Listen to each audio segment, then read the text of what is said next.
Okay, people. Very lucky today. We've got Bernice McFadden on the show. Bernice, how are you feeling today? I'm well, and thank you so much for having me, Bill. Well, it's my pleasure.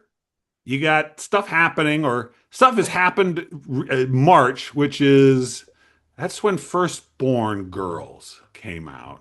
Yeah, And now this is memoir numero uno, correct? it is. Now, Yes, Bernice is a novelist and a fine one at that. thank So you. what compelled you?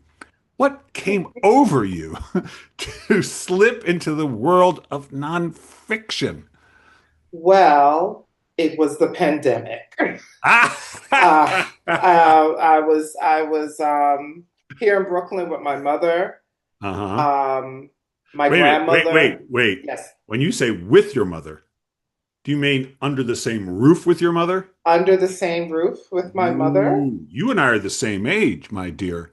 I Yeah, because your book told me so. right. And wow, okay. Yeah, Right. because I live primarily in New Orleans. I Okay. teach at Tulane University, Right. so when school is out, I'm home in Brooklyn with my mother. Nice. But I had to come home because we were sheltering in place. School had shut down, Right. and my grandmother at the time, she's since passed, but she was in a nursing home.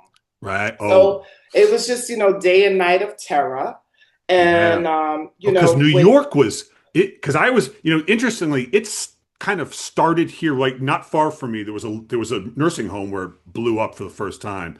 But then I remember I was talking to my publisher who was in Random Houses in New York, and she was like, the sirens were higher were howling outside her window. It was bad there. every night, Wow. every night. It was Wow. terrifying. And Wow. so, I started thinking about all of this history, this Yeah. family history that had been passed down to me. And I started thinking about what's going to happen if I pass. I mean, my mother is older, obviously. She is starting her march, and my grandmother, we knew we wouldn't have her Right. for very much longer. And I just kept thinking about family.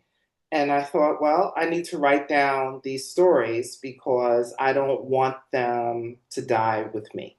Now So I that is really did it for selfish reasons, right? I that is really did it for my fascinating. family. That's fascinating to me, Bernice, because you are an artiste. That is what you are that's your profession. Yeah. You've been a storyteller Yes. your whole life, right? I Yes. teach memoir. When I teach memoir.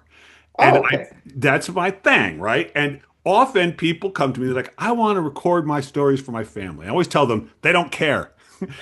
They know you, they love you, they don't care.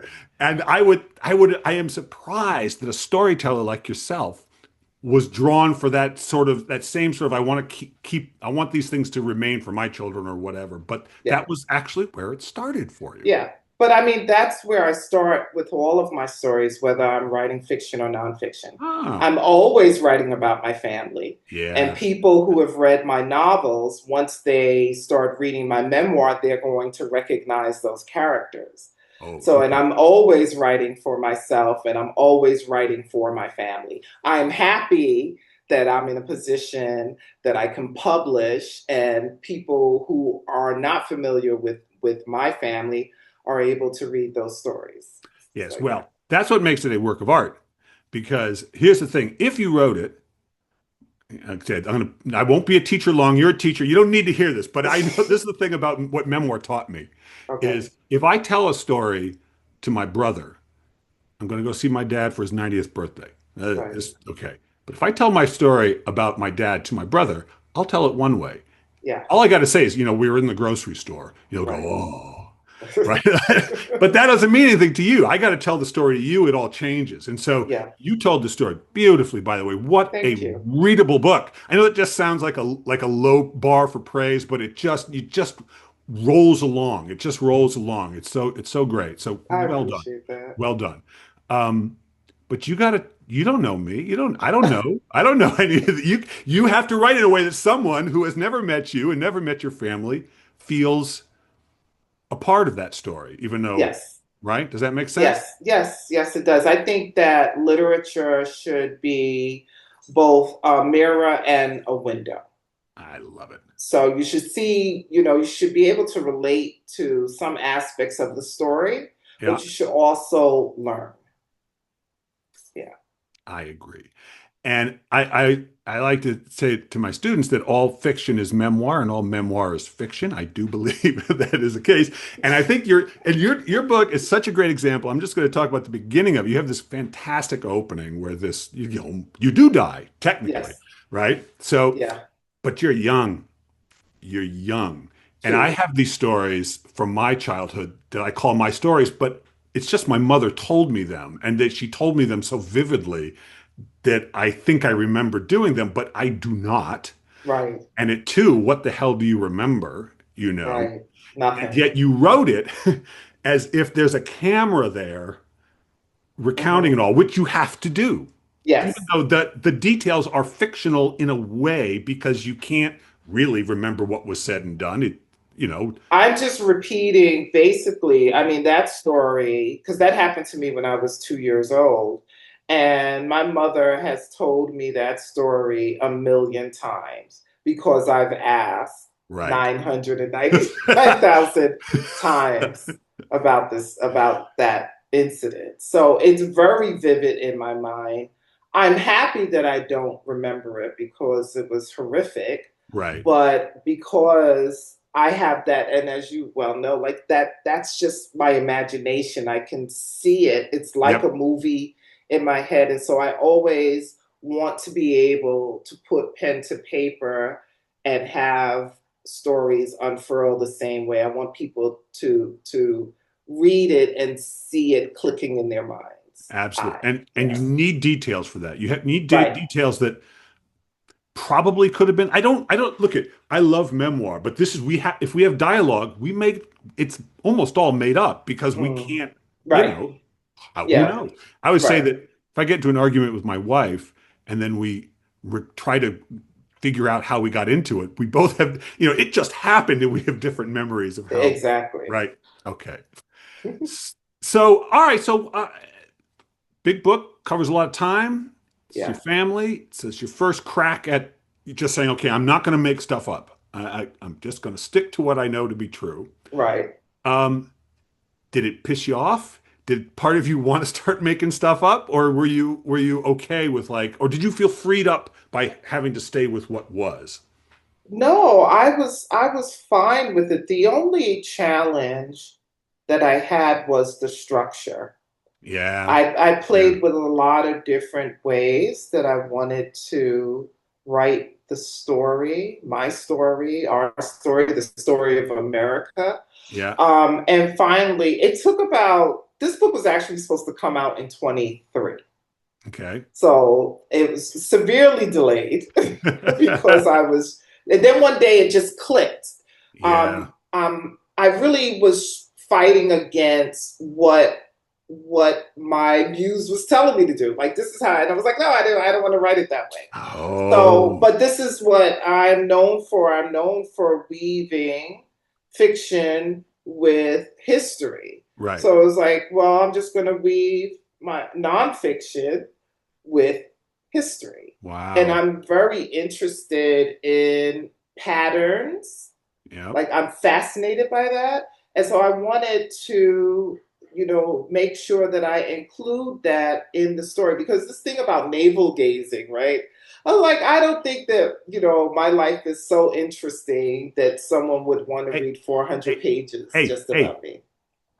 You know the line about theater? There are no small parts, only small actors. Ah, You know, okay. same thing with Yes, writing. It's like, no, no, it's all interesting. It's just the writer's got to make it it's interesting. right. And you did, my Yeah, thank dear. you.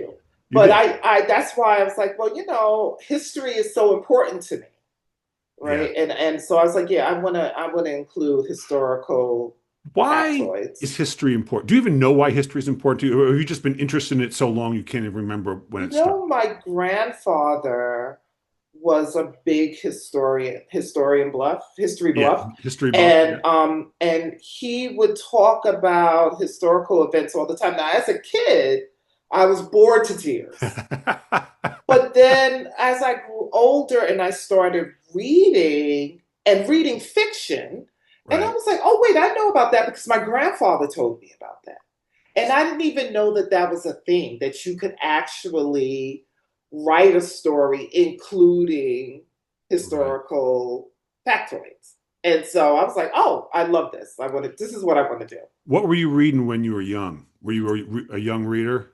Most writers are. Yes, yes. I mean, the whole Disney books, those Disney books, Okay. that was my first foray into reading. And then, like, I don't know, the mystery series like Sherlock Holmes Yeah. and stuff like that. Yeah. And then I discovered adult literature, Yeah. spicy literature. Ooh. Harold Whoa. Robbins and Jackie Collins. I was nine What years about old. what? I read Sidney Sheldon when I was 12, and I was like, See? oh my goodness. Right. I was like, what is this? So there was no going back to children's books Yeah. after reading my mother's spicy literature. Oh my And as it God. was then at that point that I decided that I wanted to be a writer. Really? 9 years? See, 9 years old is the average age, according to Yeah. my informal poll of all these Yes, writers I know. I've heard that. Yes, Yeah. at nine, I was like, "This is what I'm going to do." I presented a story to my mother, most of the story I had stolen from Harold Robbins and Jackie Collins. Yeah. So it was very concerning. It was very, it was very grown up stuff Was that I it? should not. Yeah, my mother was like, "Are you, did you have this experience?" Right? And I was like, "No, I didn't understand." She was upset. I was like, "Why are you upset? It's just a story."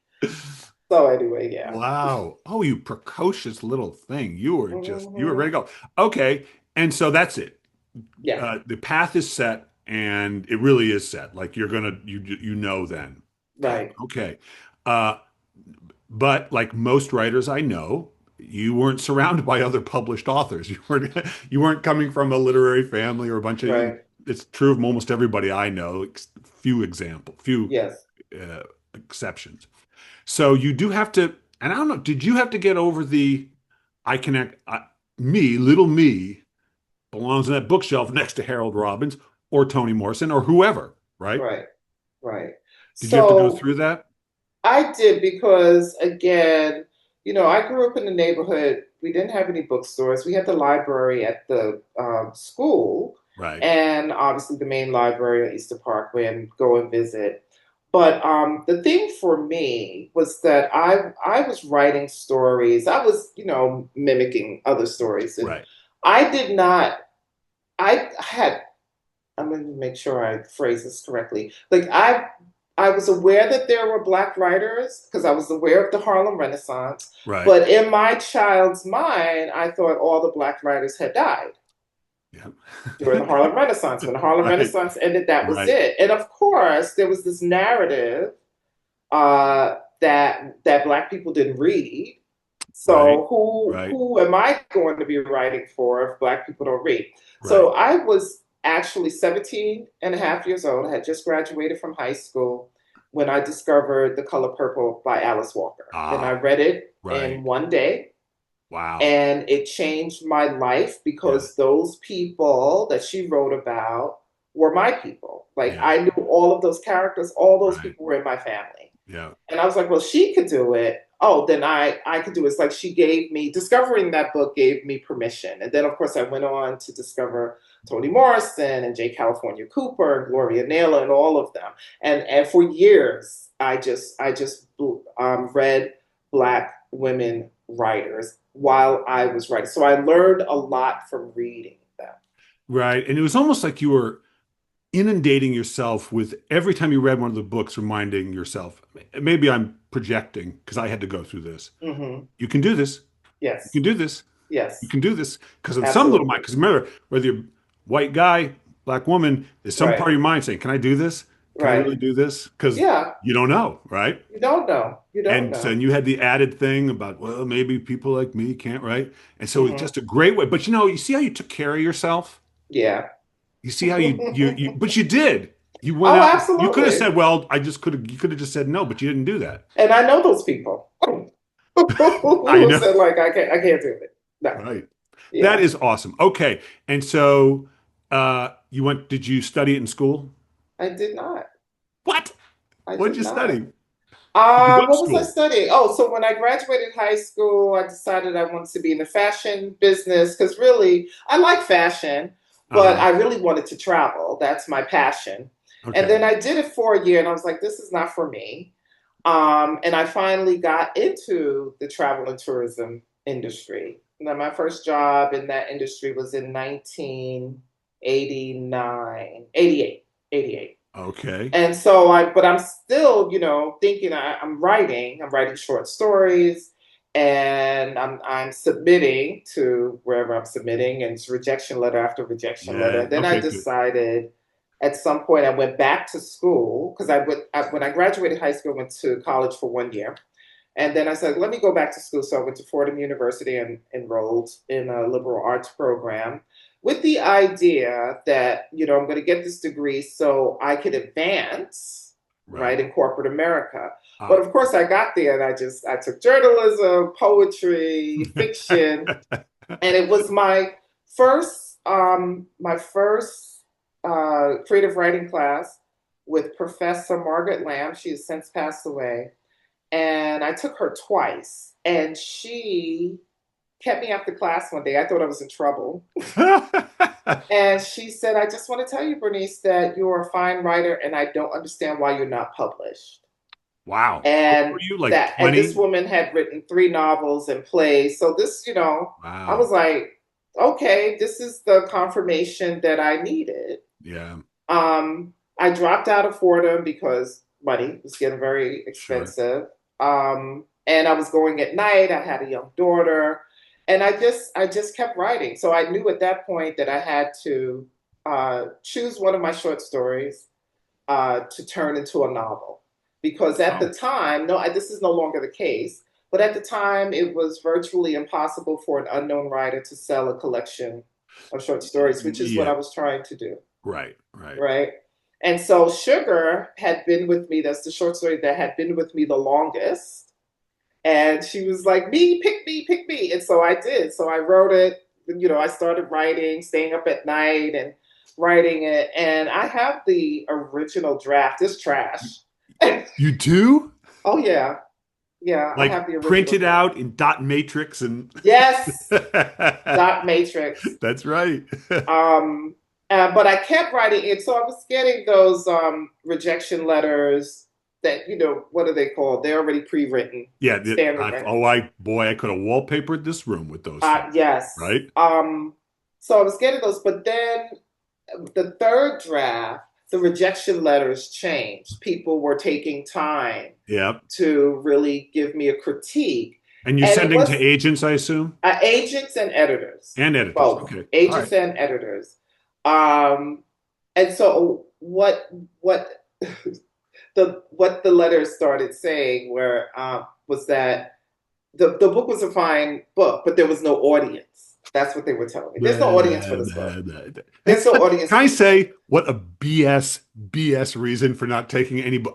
They're saying something, but that's never the reason. I mean, it's such crap. I'm It sorry. is crap. And But so they told me most of the agents. So it's mostly agents at this point. They're like, read what's out there, oh God, God. and if Oh. you change it to suit, you could resubmit. So this is the 90s, and the popular Black authors are Terry McMillan, Eric Jerome Dickey. Like, Right, these are the pop. right. So they wanted more of that, and I was not writing, like, I guess, what is it called?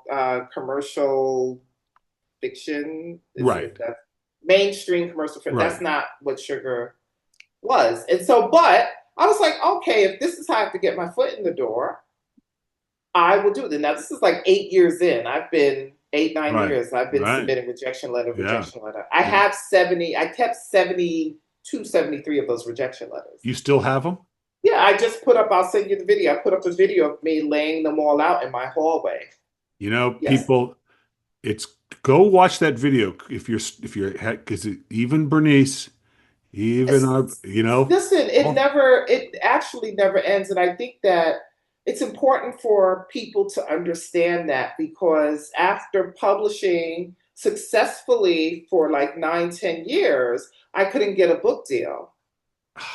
and like none of the majors, and I went to Akashic Books, right here in Brooklyn, small independent publisher, and they published my novel Glorious, and that restarted my career.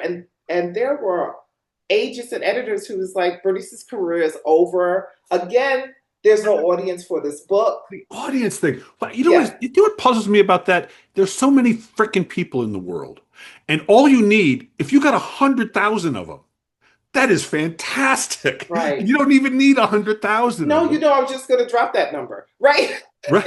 If you get 10,000, if you get 20, Yes, like that's wonderful. But um, publishing, they want to. This is me speaking as a Black writer. They want to put uh, Black writers in boxes, right, right? You right. write this, and if you write something that's outside of that box, They think, they're not right. going to promote it. They're not going to market it. But if it catches fire on its own, it's like, oh yeah, we were here, we did We're that, we all that. published it. I know a lot of Black authors who went into indie publishing, and I suspect that's part of the reason that they just got sick of Look it. at oh my goodness, Percival Everett.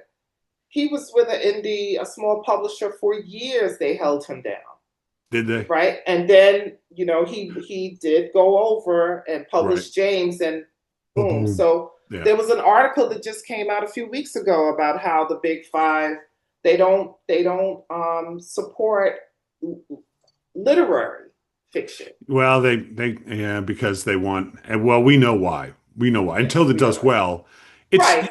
and then they're like, oh, then it's a feather in their cap. And, Yes. Yeah. you know, but we mustn't sit here and complain about publishing as tempting as it is. But Yes, I that's will say true. that the audience thing drives me crazy because don't believe it. Don't believe it. Because I always Right. say about Harry Potter, there were not a bunch of publishers sitting around saying, you know what we need is a book Yeah. about a boy wizard. But nobody Right. knew. Right. And nobody knew a book about someone who's into be it bondage was going to sell 55 billion copies or what. Right. Like, I mean, But nobody knew. it's the whole, like that phrase from the movie, if you build it, they will come. There's an audience for Yes, everything. I totally agree. So, all right, we started the story. Yeah. The storytellers that we got Yes. sidetracked. So, Sugar is getting rejected. You're Yes. reading some of the authors. So, what happened? We got to finish this So story. so um so I was working at this tour company, and the third draft was basically done, and it was time for me to get my raise, and they gave me a really tiny raise, and I was like, I don't need this. Ooh. I'm like, I'm going to be a writer. I'm Uh-huh. publishing my book in the next few months. This is what I'm telling myself. So I Right. quit. I quit my job. I had a few, I had some money in the bank, not a whole lot, Right. and I just rewrote the entire book. And 5 months later, I looked at my bank account and was like, you have to get a job. And so I did. So I got a job at Goldman Sachs. Wow. And Oh, you got a job with a capital J. yeah, but new startup department, right? This is how my angel sisters protect me. There was really no work. The phone rang 5 times a day. Right. Brand new computer, laser jet printer, Right. and I'm like, I'm going to work on my book, and I'm going to print out my manuscript here, and it's going to Right. take 10 minutes instead of the two Right. hours on the dot matrix, right? And so I'm sending, I'm mailing out copies of the book, Yeah. snail mail. That's how we Yeah. Yeah. sent it. Okay. This is 1999. Oh God. On Okay. February 9th, 1999, which is Alice Walker's birthday Ah. and my daughter's birthday. Wow. Oh. My daughter's Okay. born on her birthday. Wow. I mailed out a copy to I'm forgetting his name right now, but the agent named James, and he sent me email. He said send 3 chapters. I didn't get excited because that had happened, Sure. Sure. and then 2 weeks later he was like, "Can you send me the entire manuscript? I want Ooh. exclusivity." I had that happen too, Oh yeah. Okay. All right. so I didn't get excited. And 2 weeks after that, he called me. And Now he was that like, was "I've read exciting, it." Yes, wasn't that it? was exciting. Yeah. He called me, he said, "I love this book. I want to take you on as a client."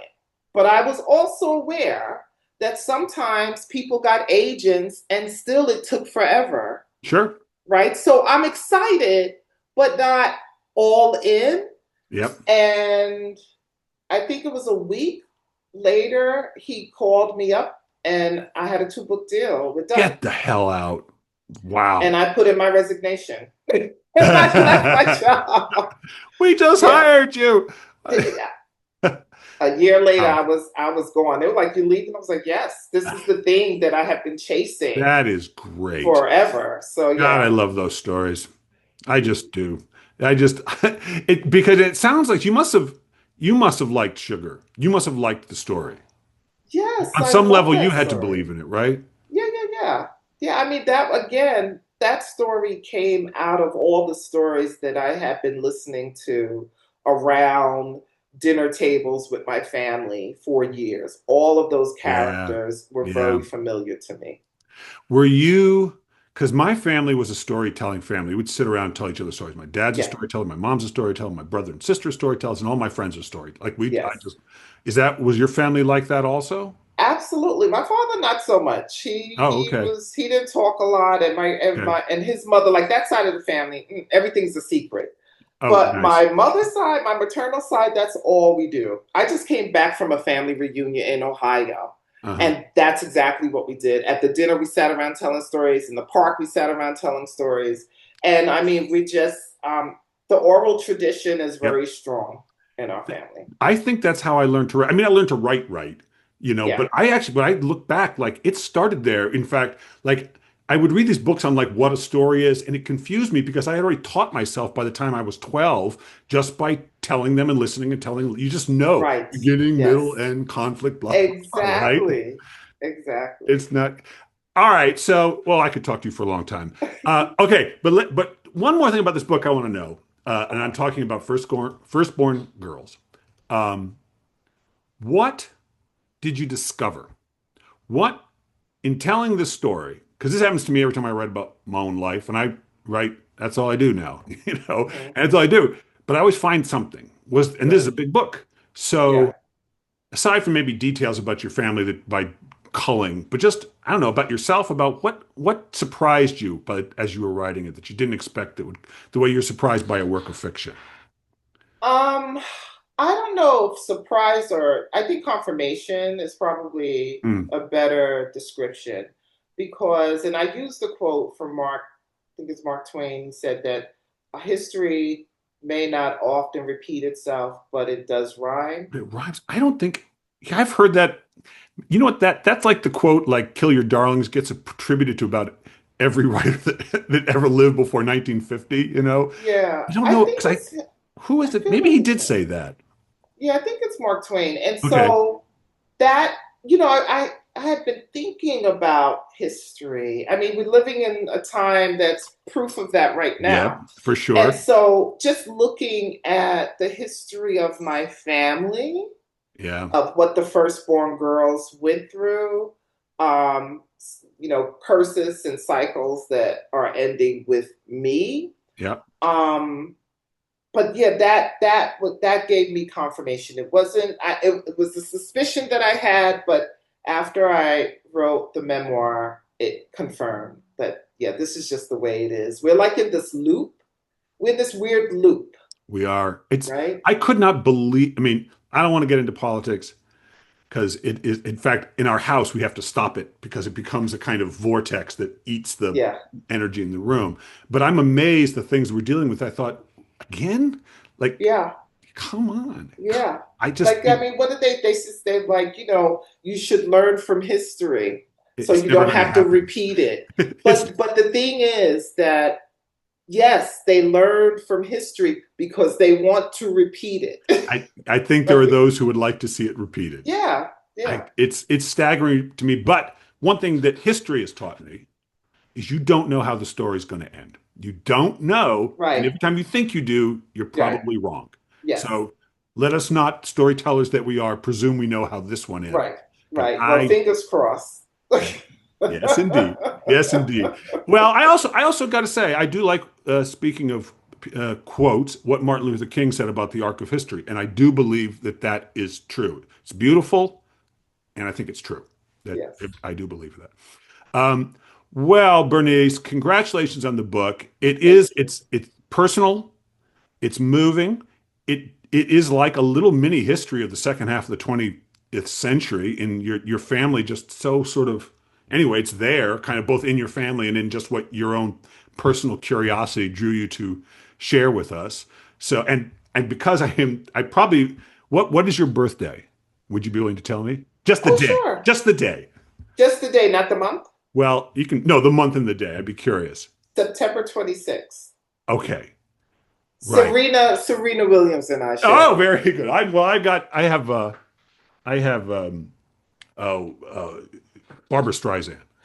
Oh, Yeah, April okay. 24th. I was just curious because we're both the same age. And so when I Uh-huh. read people like you, and it's because my life, even though we're going different places, there's such things that are so similar because I'm writing at the same time you were. I was sending out letters at the same time you were. So there's all this kind of similarity. And so Yeah. and even the pictures, I feel like, man, I could have known that girl. I feel like I went to high school with that girl, the one that was. So that's anyway. It's always interesting for me from a personal standpoint. But Thank you. okay, Bernice, I have one more question for you. So Yes, again, ladies, gentlemen, firstborn girls, go get it.